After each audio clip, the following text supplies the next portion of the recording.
बस्तर जिला ग्रामीण मसीही सेवा समिति के द्वारा 3 दिन का धरना महाधरना प्रदर्शन दिया जा रहा है। आपको बता दें कि मसीही समाज को लगातार जो है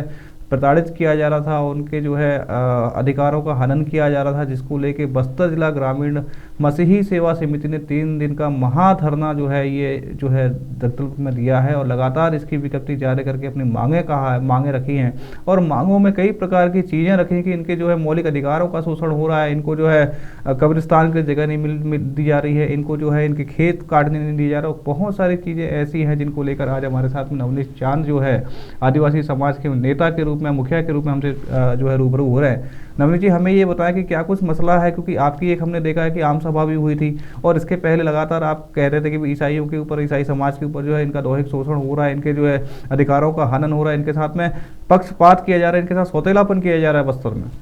जी, आपने ये इस बात की आपको बहुत जानकारी है कि लगातार जो है वो बस्तर में कहीं न कहीं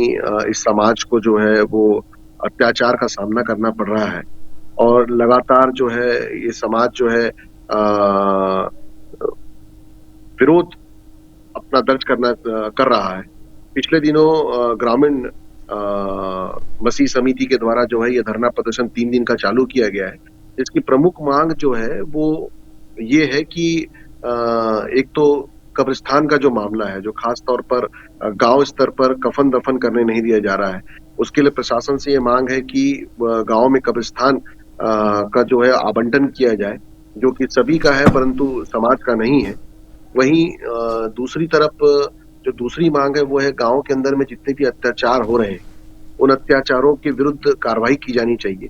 और तीसरी जो महत्वपूर्ण मांग है वो ये है कि जो संविधान के मौलिक अधिकार हनन किए जा रहे हैं, जो बड़े सभाओं को प्रतिबंधित किया जा रहा है, काम नहीं करने दिया जा रहा है, उन सब चीज़ों को लेकर जो है अपना 3 दिन का धरना प्रदर्शन जो है वो समाज कर रहा है। नरेश जी, हमें ये बताएं कि जिस प्रकार से बताया जा रहा है कि फसलों की लूटपाट की जा रही है, कब्रिस्तान नहीं दिया जा रहा है, धार्मिक सभाओं पर ये प्रतिबंध लगा रहे हैं, तो इसका समाधान क्या ये धरने से हो सकता है और किस प्रकार के धरना दिया जा रहा है? क्योंकि धरना तो कई बार क्या होता है कि हमने देखा कि 1 दिन का होता है धरना, जो है अनिश्चितकालीन होता है। ये 3 दिन के धरने का क्या प्रावधान रखा गया है आपके समाज की तरफ से? सबसे पहले मैं आपको बताना चाहूँगा अवधेश जी कि सबसे पहले तो हमने कलेक्टर से मुलाकात की थी जब ब्लेस बस्तर का कार्यक्रम जो है वो स्थगित किया गया था जी। गैर संवैधानिक तरीके से। उसके बाद हमने अपना विरोध प्रदर्शन स्वरूप कलेक्ट्रेट के सामने 1 दिवसीय घेराव का कार्यक्रम भी किया था। उसके बाद प्रशासन ने कहा था कि वो बहुत जल्द ही इस समस्याओं का समाधान निकाल लेगा। परंतु हमने देखा कि किसी भी प्रकार से कोई सकारात्मक पहल जो है वो सरकार की तरफ से और प्रशासन की तरफ से और जनप्रतिनिधियों की तरफ से नहीं हो रहा है। तब हमने इसके विरुद्ध एक आम सभा की और लोगों को जो भी पूरी गतिविधियाँ हैं, वो गतिविधियाँ उनसे अवगत कराया और उसके पश्चात हमारा ये जो 3 दिवसीय धरने का कार्यक्रम है, 28, 29 और 30, इस 3 दिन में हम अपनी बातों को धरने के स्वरूप सरकार के समक्ष रखेंगे, प्रशासनिक अधिकारियों के माध्यम से और लगातार ये धरना जो है वो कल से चालू हो गया, आज उसका दूसरा दिन है और लगातार 30 तारीख तक चलेगा। तो सबसे महत्वपूर्ण बात जो हम लगातार जो है आपके माध्यम से सभी बस्तर वासियों तक, छत्तीसगढ़ वासियों तक पहुँचाना चाह रहे हैं कि बस्तर में एक तरह से संवैधानिक जो आर्टिकल है, जिसमें धर्म की स्वतंत्रता का अधिकार आर्टिकल 25 से लेकर अ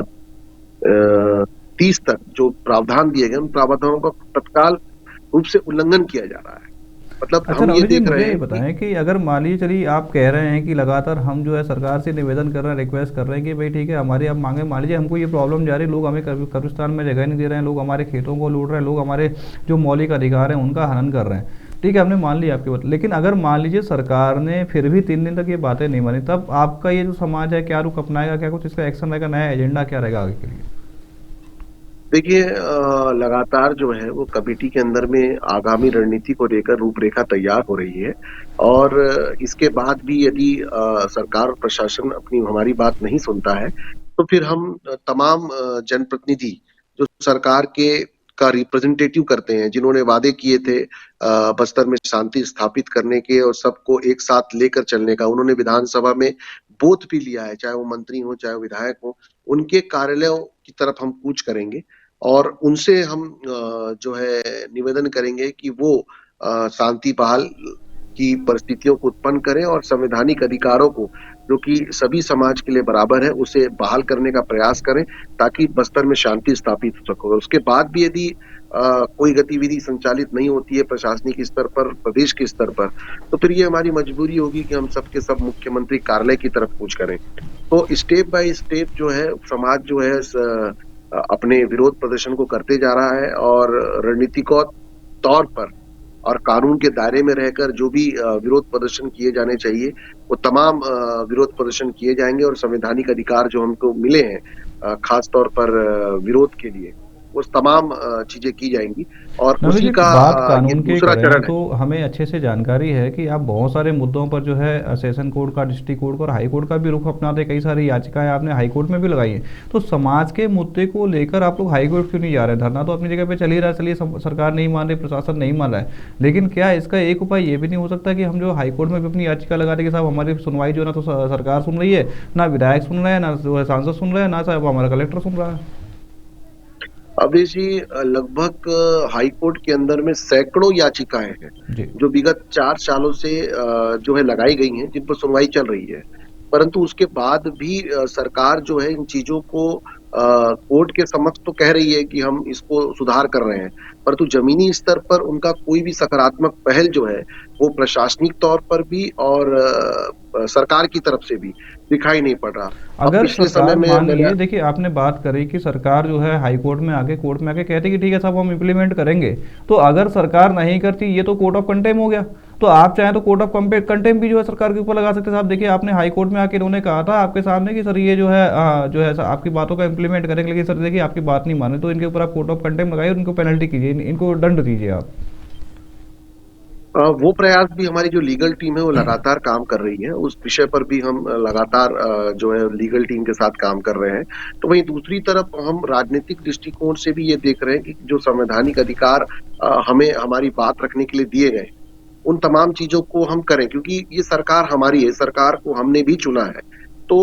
यदि हमने वोट दिया है और सरकार को चुना है, और एक कार्यपालिका की ये नैतिक जिम्मेदारी है कि वो संविधान के मूल्यों का संरक्षण, न केवल संरक्षण करे, बल्कि उसका पालन भी करवाए। यदि वो कहीं ना कहीं संरक्षण करने में और संविधान के मूल्यों को पालन कराने में असफल हो रही है, तो संवैधानिक दृष्टिकोण से हमें विरोध प्रदर्शन करने का अधिकार है, वो हम कर रहे हैं। और जिम्मेदार व्यक्तियों से सवाल करना भी हमारी नैतिक जिम्मेदारी, इससे हम करने का प्रयास कर रहे हैं। और हम कोशिश कर रहे हैं कि हम इस आंदोलन से बहुत से समाज के लोगों को जोड़ें, अन्य लोगों को भी जोड़ें, और ताकि जो है एक सफल आंदोलन साबित हो, क्योंकि बस्तर में शांति स्थापित करना ये लगभग बस्तर के प्रत्येक व्यक्ति का न केवल कर्तव्य बल्कि इसकी इच्छा भी है कि यहाँ शांति स्थापित हो। अच्छा नवनीत जी, हमें ये बताएं कि जिस महाधरने की ये बात की जा रही है कि लगातार 3 दिन का ये महाधरना दिया जा रहा है, इसमें कितने लोग और किस क्षेत्र के लोग शामिल हो रहे हैं? क्या ये महाधरना जो है केवल बस्तर जिले के लिए है, या क्या ये महाधरना इसमें पूरे संभाग के लोग? चूंकि हम देख रहे हैं कि आपका कांकेर दौरा भी, आप जो है दंतेवाड़ा भी जाते हैं, आप कोंडागांव भी जाते हैं, आप नारायणपुर भी जाते हैं, बीजापुर भी जाते हैं, और फिलहाल वर्तमान में आप कांकेर में हैं। तो हम ये समझें कि ये पूरा जो धरना है 3 दिन का, इसमें संभाग स्तर के लोग शामिल हो रहे हैं? ये धरना जो है केवल बस्तर जिले के लिए अभी सीमित है, और आगे जाके मुख्यमंत्री का जब घेराव किया जाएगा तो स्टेट लेवल पे धरना दिया जाएगा? पहले तो अभी अवधेश जी ये जिला स्तर पर धरना का संचालन किया गया है। इसके बाद हम संभाग स्तर पर धरनाओं का संचालन प्रत्येक संभाग के जिले स्तर पर करेंगे। और उसके बाद भी यदि हल नहीं निकलता है तो फिर कूच करेंगे विधायकों के कार्यालयों तक। और उसके बाद भी हल नहीं निकलता तो पूरे बस्तर के और पूरे छत्तीसगढ़ के लोगों के साथ बैठक करके आह्वान करेंगे कि मुख्यमंत्री कार्यालय की तरफ कूच किया जाए। नवनीत जी, मेरा आखिरी सवाल है आपसे कि ये जो महाधरना दिया जा रहा है, जो कल से चालू हुआ है, आज भी था और कल भी रहेगा, 30 तारीख को इसका जो समापन होना है, इसमें कुल कितने मसीही समाज के सदस्य जो है, मसीही समाज के लोग जो है शामिल हुए हैं? और क्या कुछ इसके समापन पर खास देखने को मिलने वाला है प्रशासन के लिए या सरकार के लिए? देखिए, इसमें मसीह समाज के जितने भी अनुयायी हैं, जितने भी चर्च के लोग हैं, लगभग सभी प्रमुख, उस चर्च के प्रमुख लोग शामिल हो रहे हैं। और धीरे धीरे करके इसमें संख्या बल हम बढ़ाते चले जा रहे हैं। हम एक साथ बड़ा संख्या नहीं इकट्ठा करना चाहते हैं, ताकि पहले जितने भी प्रमुख हैं उनके साथ धरना दिया जाए। ऐसे स्टेप बाय स्टेप हम अपनी रणनीति को आगे बढ़ा रहे हैं। कल हम आपको देखने में मिलेगा कि कल सैकड़ों लोग और इस धरने में शामिल होंगे। और उसके बाद जब संभाग के मुख्यालयों में, सब जिलों में धरने होंगे, तब उस समय में पूरे जिले के लोग शामिल होंगे। और एक बार जब पूरा संभागीय स्तर पर बड़ा कोई कार्यक्रम होगा तो सभी संभाग के लोग शामिल होंगे, तो सैकड़ों से हजारों की संख्या कि तब ये धीरे धीरे धरना बढ़ता चला जाएगा। हम लगातार प्रशासन को और सरकार को चेता रहे हैं कि वो समय रहते इन समस्याओं का हल निकाले, नहीं तो ये धरना और ये विरोध जो है वो उसकी एक चरम सीमा तक जाएगा और उस चरम सीमा के बाद जो कुछ भी धरने का सड़क पर अगर लोग उतरते हैं, उसकी नैतिक जिम्मेदारी सरकार की और नैतिक जिम्मेदारी प्रशासन की होगी।